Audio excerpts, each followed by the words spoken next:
In this video, we begin to discuss stack memory segment. And our handout and presentation is the program stack. Stack is an area of memory for storing data temporarily. So let's discuss the meaning of this and what role this plays in the organization and execution of our programs. Well, first of all, any kind of memory area, whether it's temporary or initialized data segment or the code segment, is just an area of memory which, of course, is accessible to our program.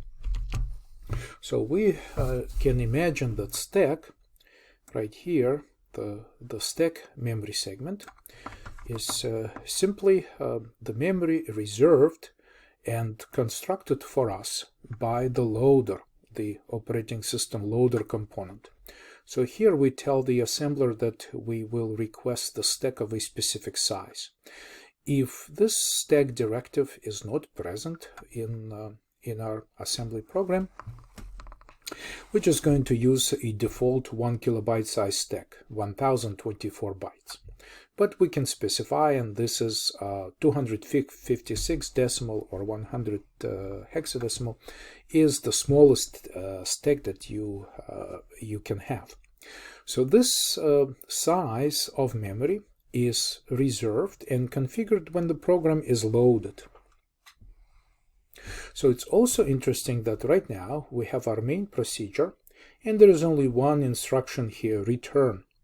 So how does return instruction know what to do?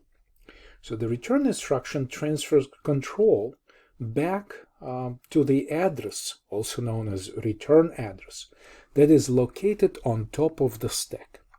Let's just say that right here, as our program just begins to execute, so that basically we're just making entry into the main procedure, and of course what we do here, we begin to execute instructions. So this is the only instruction that we have. So the return instruction will be expecting to find the return address right on top of the stack. Now it kind of appears to be at the bottom of my box right here, but the thing is that stack as a temporary area or a temporary memory, it can grow and shrink. So we have a register ESP, stack pointer ESP, which is constantly pointing to, so this is one of the registers that we use in the CPU, and it's a special register. SSP stands for stack pointer, and it contains the address of the top of the stack. So if more things were put into the stack area, into the stack memory segment, then ESP would be pointing somewhere else.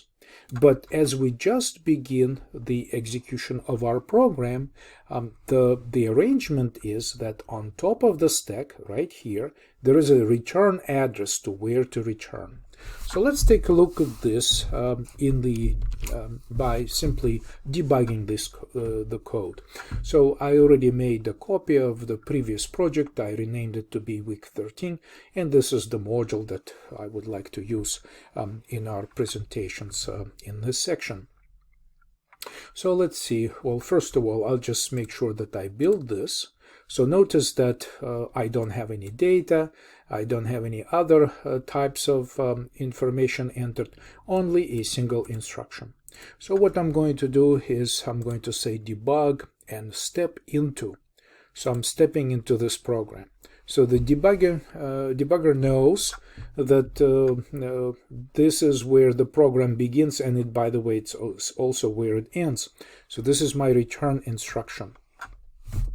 So ESP register right here, and I actually have created a file to just maybe keep some notes on the side in today's discussion. Just kind of like move it to a separate window right here. So ESP register contains the address of the top of the stack. So once again, what we have is that as soon as the program begins, stack area is reserved for us. We have some, I suppose, data segment memory area, and of course the code segment. So we have these three separate segments. And so this register ESP is pointing to the stack, if this is my stack segment, and it is expected that the element in memory to which this ESP is pointing to is the return address. Okay, so let's take a look. So this is our address, and why don't we just enter this into the memory view, hit enter, and this is our value stored at this address in memory. By the way, this is our stack memory segment, and so what we have here is our return address. As it happens to be right now, it equals this value, which of course is basically it's written in Little Indian notation. So of course we have to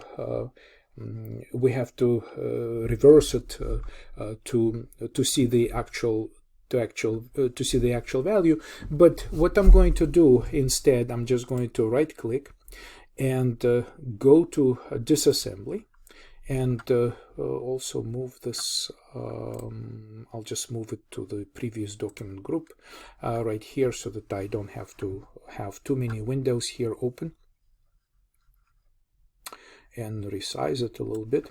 And so here in this disassembly, I can right click and say show next statement, which brings me to the binary code of this return instruction. And now what I'm going to do is press F10 or F11, doesn't matter, to make one step further and execute the return instruction. So okay, so this is basically our the place where we just return.